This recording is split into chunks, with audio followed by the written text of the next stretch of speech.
Olá, bom dia, boa tarde ou boa noite. Se tiver com saudade pode marcar outro item aí também.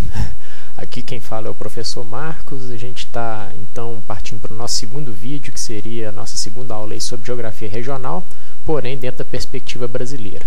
Não postei o vídeo antes porque eu estou me recuperando aí de uma amigdalite e eu acredito que a partir de agora já deve ficar tudo normal comigo aqui. Já vou voltar a postar o material porque eu estava tendo que ficar de repouso também. E a gente anda até num ritmo um pouquinho mais pesado também, porque daqui a pouco o nosso semestre já está acabando, né? Então vamos lá. Bom, então a gente está começando aí da mesma forma que começamos o vídeo anterior, mostrando uma divisão regional feita pelo Angeli. Primeira característica aqui é que ele manteve as divisões estaduais, né? Ele não fez uma divisão regional típica daquela do IBGE ou de alguma outra aí que vocês conheçam. Ele considerou as divisões dos estados, obviamente que ele colocou Brasília aí num lugar diferente do que ela é, e também não dividiu aí Goiás e Tocantins, mas fora isso, são os estados normais aí do Brasil, né? E bate também, salta aos olhos, na verdade, essa negatividade, nessa visão negativa que ele tem sobre o nosso país, né? Parece que ele abriu a caixa de ferramentas lá sobre as possibilidades de corrupção que existem e colocou todas aí espalhadas pelo país. Então vai lá desde aliciamento, compra de votos e contrabando até nota fria, né? As corrupções em geral, fraudes, abuso de poder, trabalho escravo, né? Tudo que se puder imaginar de coisa ruim aí a gente consegue enxergar no Brasil e espalhar dessa forma aí. Então, novamente ele mostrando uma visão pessimista, mas não deixa de ser um tema, né, que pode ser regionalizado, né? E, por exemplo, se a polícia quisesse fazer um trabalho específico para poder combater esses tipos de corrupção, poderia usar talvez um mapa parecido com esse. E uma pergunta interessante que a gente precisa sempre fazer, né, para tudo que a gente estuda, para tudo que a gente recebe como proposta de aprendizagem, é o porquê e o para quê, né? Então, para que se faz uma divisão regional? Por que se faz uma divisão regional? E essa resposta ela já é até um pouco antiga, né? Se a gente considerar a nossa recente história, né? Em 1868, lá no Atlas do Império do Brasil, nós já tínhamos uma resposta curiosa, interessante e, por que não, desafiante também para essa pergunta. Né, lá está dizendo o seguinte: empreendendo a organização desta divisão territorial do Brasil, não tivemos em mira trabalhar para os doutos. Estes não precisam de nossas elucubrações e serviços. Então, a gente consegue perceber aqui que essa divisão regional ela vem sendo feita desde então para poder tentar melhorar um pouquinho a vida daquelas classes mais desfavorecidas, né, dos mais pobres. Mas a gente precisa saber também onde eles estão e onde os ricos estão. Então isso é uma forma de regionalizar, de saber onde cada um deles está. Isso aí é importantíssimo para a gente conseguir desenvolver políticas públicas adequadas para um determinado grupo e para outro também, né? Então, desde quando o país se propôs a fazer essas divisões, eles acabaram por tentar separar, né, com critérios econômicos, depois sociais, políticos e vários outros possíveis, aí, todos no sentido de tentar reduzir ou então eliminar a pobreza e a desigualdade. O órgão responsável por fazer as divisões regionais do Brasil e desenvolver dados, pesquisas, estatísticas sobre elas, né, e poder ter alguma atuação específica sobre as regiões é o IBGE, Instituto Brasileiro de Geografia e Estatística, que definiu que há 5 grandes regiões do Brasil: Norte, Nordeste, Sudeste, Sul e Centro-Oeste. Elas foram instituídas pelo Decreto 647, publicado no Diário Oficial da União de 24 de novembro de 1970, com retificação em 4 de dezembro do mesmo ano. Então, essa divisão ela foi feita, né, pelo próprio IBGE para tentar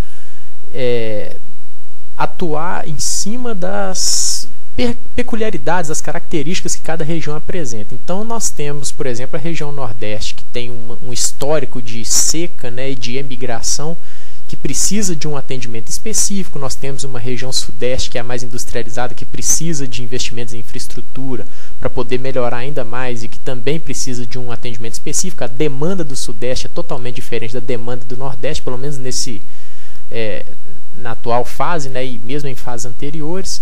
A região Norte, a região Sul, a região Centro-Oeste também tem demandas muito específicas, então não foi simplesmente uma divisão feita ao bel prazer de quem elaborou, entendeu? Simplesmente foi uma divisão baseada em critérios técnicos, em critérios econômicos e sociais, para tentar direcionar a forma como cada local ia se desenvolver, considerando as peculiaridades que cada um deles apresenta. Bom, e a gente tem que lembrar também que as divisões regionais, elas não são estáticas, elas não são definitivas, mas elas são extremamente dinâmicas, porque, como eu acabei de falar, se por acaso uma determinada região começa a receber determinados investimentos, né, e esses investimentos eles começam a dar retorno, pode ser que o status dessa região mude, né, e que as demandas passem a ser outras. Então esse conceito de regionalização a gente tem que ter na cabeça que ele é extremamente volátil, né, ele pode mudar a qualquer momento. E até para poder provar isso, né, foi por isso que eu coloquei essa frase aí, né, que está dizendo o seguinte, que ao longo do tempo houve mudança de nomes, transformação de territórios em estados, além da criação e extinção de estados e territórios.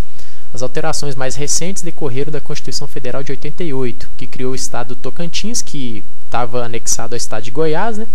Extinguiu o território federal de Fernando de Noronha, transformando-o em Distrito Federal pertencente ao estado de Pernambuco, e elevou os territórios federais de Roraima e Amapá à categoria de estado, né?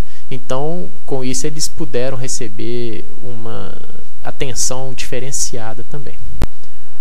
Bom, e apesar de eu ter mostrado para vocês que a primeira preocupação publicada a respeito da questão regional no Brasil tenha sido em 1868, foi só 70 anos depois que o IBGE foi criado, em 1938, né, no dia 26 de janeiro, durante o Estado Novo.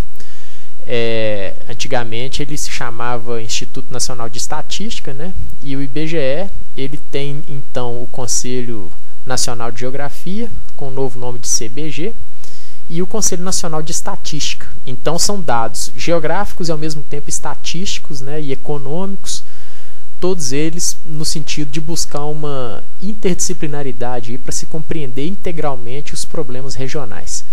Então, em 2 de março, o Decreto-Lei número 311, conhecido como Lei Geográfica do Estado Novo, determina nova divisão territorial do país e lança a campanha dos mapas municipais. Como fruto desse trabalho, 1.574 municípios apresentariam sua imagem cartográfica na exposição nacional dos mapas municipais, inaugurada em todas as capitais do país no dia 29 de maio de 1940.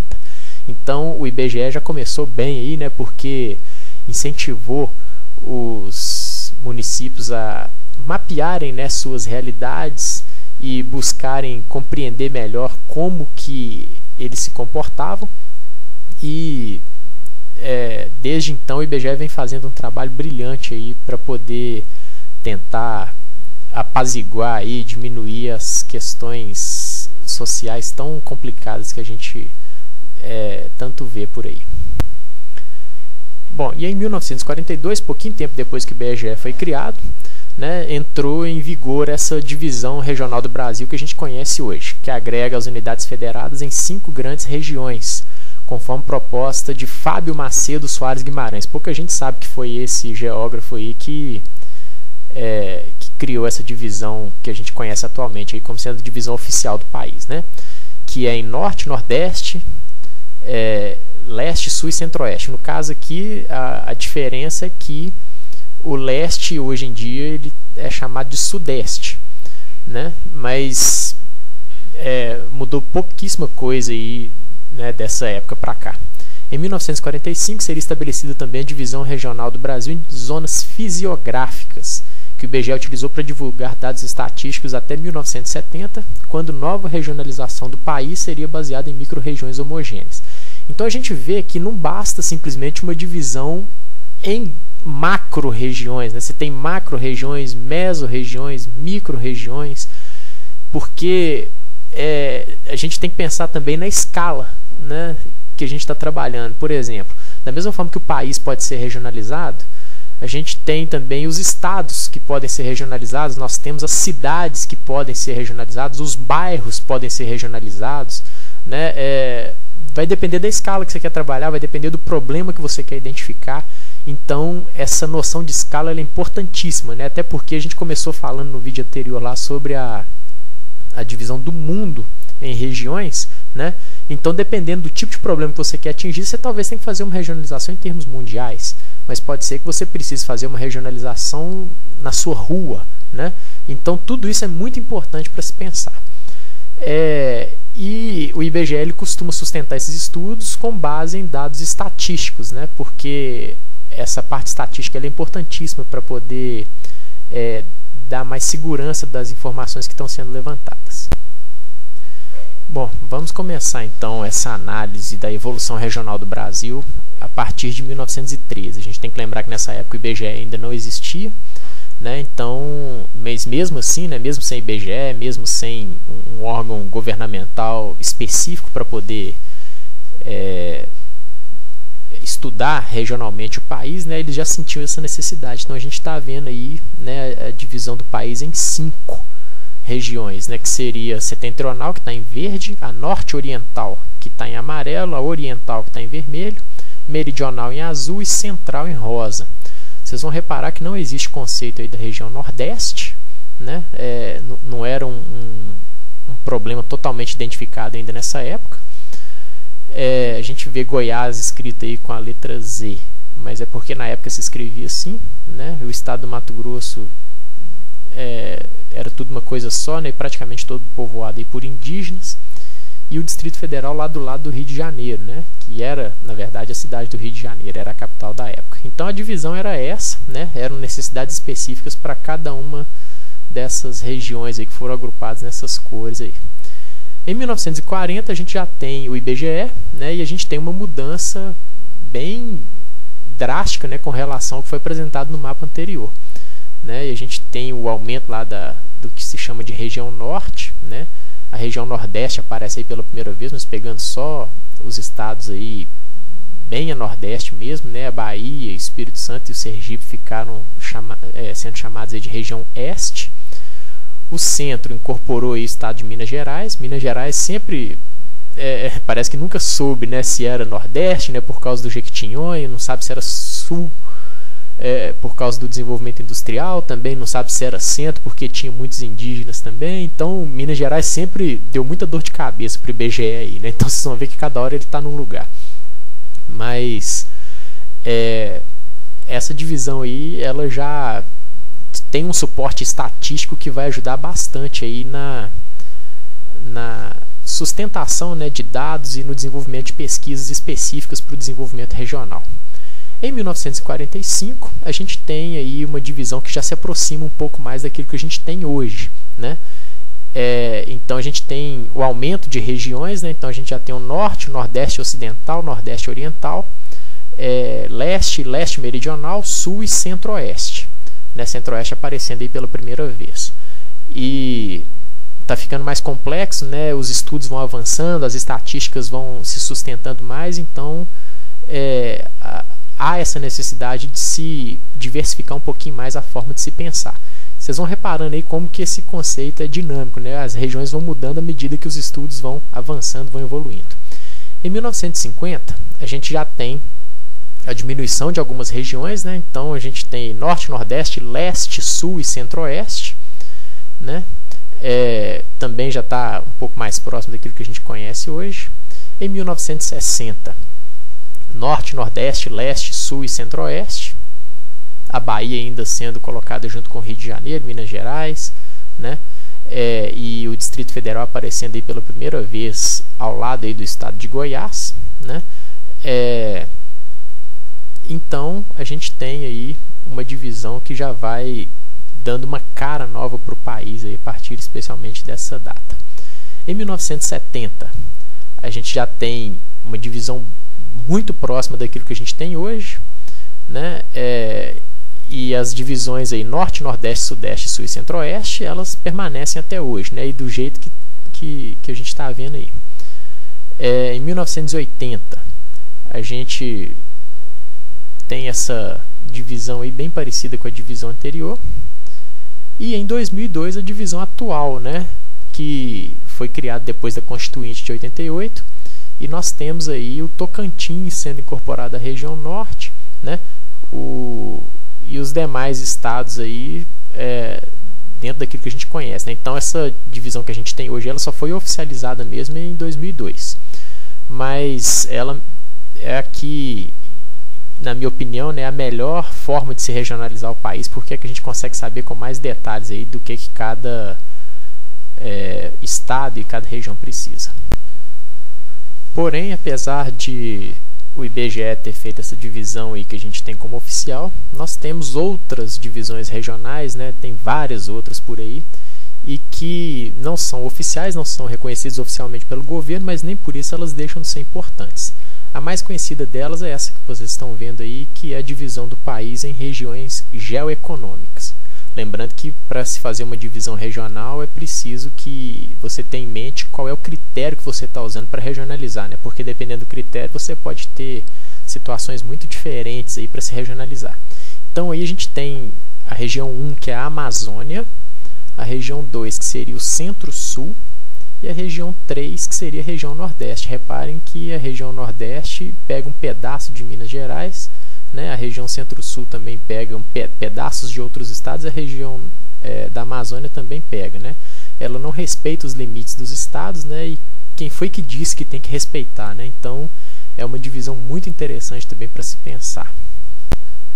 É importante lembrar também que essa divisão regional aí, ela foi criada em 1967 pelo geógrafo Pedro Pinchas Giger, ok? Bom, vamos falar agora sobre as regiões metropolitanas. A região metropolitana, ela surge naturalmente, né, como fruto de uma dinâmica econômica, mas ao mesmo tempo ela tem que ser criada constitucionalmente, né? Ela só é reconhecida como região metropolitana se houver uma lei que sustente aquilo como verdade. Então, em 1973, as 9 primeiras regiões metropolitanas do Brasil foram criadas: São Paulo, Porto Alegre, Recife, Curitiba, Belém, Belo Horizonte, Fortaleza, Salvador, e em 1974, Rio de Janeiro. A Constituição Federal de 88 facultaria aos estados a instituição de regiões metropolitanas, que no censo de 2010 já eram 36, além de 3 regiões integradas de desenvolvimento. Bom, quando se fala em região metropolitana, a gente tem que pensar em organização, em planejamento, em execução, né? Realização de tarefas públicas, cooperação, integração econômica, política e cultural. A gente tem que pensar nisso tudo aí, né? Se a região puder proporcionar esses tipos de situação, ela pode ser considerada então uma região metropolitana. E nesse mapa aí dá para vocês verem quais são as regiões metropolitanas atuais do Brasil, né? Vamos reparar aí especialmente em Minas Gerais, né, que nós temos 2 regiões metropolitanas, a de Belo Horizonte e a do Vale do Aço, e a gente está vendo aí 2 cores também, né? A cor vermelha e a amarela, ou laranja, sei lá que cor que é essa, né? A vermelha significa aí as áreas que são os polos, né? São as áreas com a maior atenção, no caso aí a principal cidade, e o amarelo a área de influência. Então dá para ver nitidamente aí que quanto mais regiões metropolitanas a gente tiver, melhor, né? Agora interessante como que a região sul ela é repleta de regiões metropolitanas, né? Especialmente o estado de Santa Catarina, ele é quase todo metropolitano, né? Então isso aí acaba de certa forma ajudando no planejamento e desenvolvimento regional. Essa sequência de mapas aqui é para mostrar rapidamente como que a malha municipal vai evoluindo no Brasil, né? Desde a década de 1940. A gente tem aí 1960, depois 1980 e 2000, aumentando cada vez mais a quantidade de cidades. e elas aumentaram especialmente na porção mais próxima ao litoral ali, perto do Oceano Atlântico, né, exatamente porque são as áreas mais dinâmicas e que mais favorecem a exportação de produtos, a importação também, né, onde é a economia mais dinâmica. Bom, e mesorregiões, o que seria isso? Então, como está escrito aí, né, são conjuntos de municípios contíguos pertencentes à mesma unidade da federação. Então, uma mesorregião ela não vai começar num estado e terminar no outro, né? Apesar de isso ser perfeitamente possível, né, em termos de análise regional, né, mas pela lei não é possível fazer isso, tem que pertencer ao mesmo estado. Então, elas vão apresentar formas de organização do espaço geográfico definidas pelas seguintes dimensões: processo social como determinante, o quadro natural como condicionante e a rede de comunicação de lugares como elemento de articulação espacial. Essas três dimensões possibilitam que o espaço delimitado como mesorregião tenha uma identidade regional.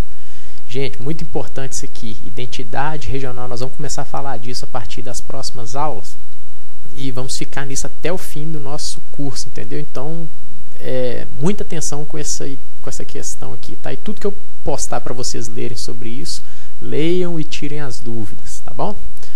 Bom, essa identidade é uma realidade construída ao longo do tempo pela sociedade que aí se formou.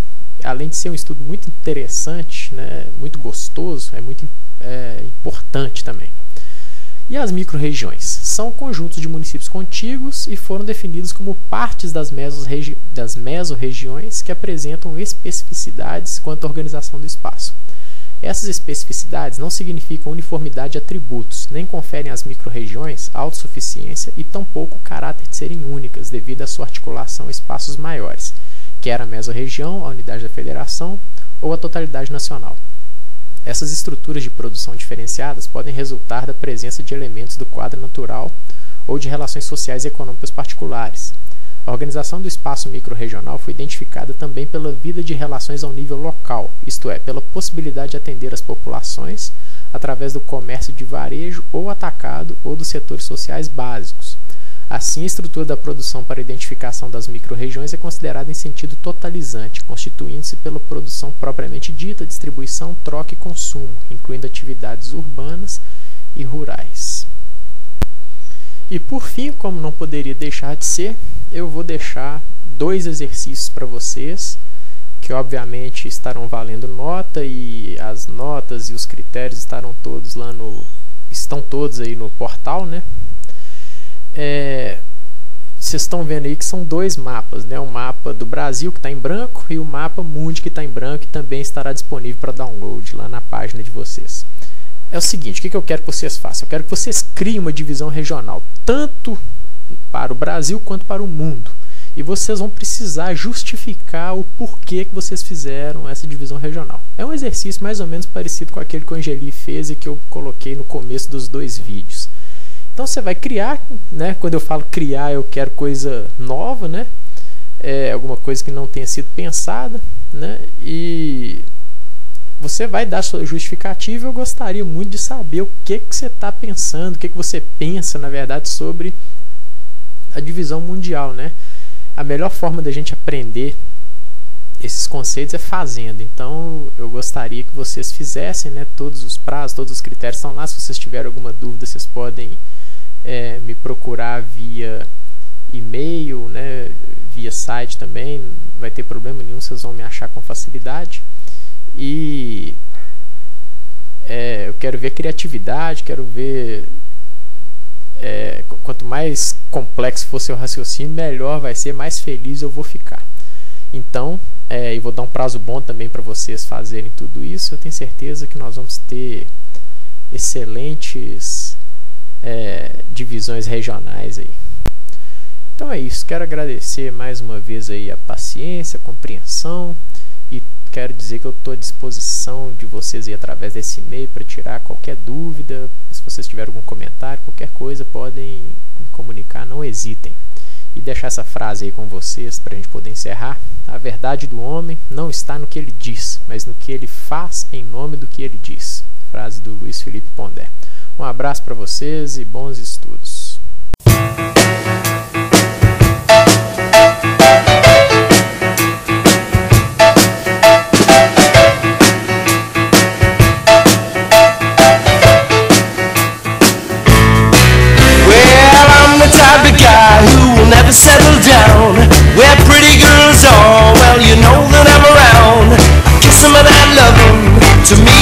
the same. I hug him and ask